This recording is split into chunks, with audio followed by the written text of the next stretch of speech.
ساتھیو، امام ابن جوزی اپنی کتاب منہاج القاصدین میں فرماتے ہیں، کاموں کو آئندہ پر ٹالنے والے کی مثال اس آدمی کی سی ہے جسے ایک درخت اکھاڑنا ہو۔ وہ دیکھے کہ درخت بہت مضبوط ہے، شدید مشقت سے اکھڑے گا، تو کہے کہ میں اس کو اکھاڑنے کے لیے 1 سال کے بعد آؤں گا۔ وہ یہ نہیں جانتا کہ درخت جتنی مدت باقی رہے گا مضبوط ہوتا جائے گا، اور خود اس کی جتنی عمر گزرتی جائے گی وہ کمزور ہوتا جائے گا۔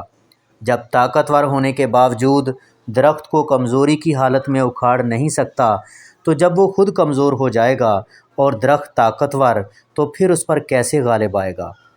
دوسری جگہ فرماتے ہیں، خوش قسمت وہ ہے جو اپنی اہم ضرورت کو حاصل کرے، دوسری کو چھوڑ دے۔ پھر ایک جگہ فرماتے ہیں، جان لے کہ دن رات میں 24 گھنٹے ہیں، اور یوں سمجھ لے کہ بندے کے لیے ہر روز 24 الماریاں قطار در قطار رکھی ہیں۔ قیامت کے دن یہ الماریاں کھولی جائیں گی، اگر یہ نیکیوں سے بھری ہوں گی تو خوشی ہوگی۔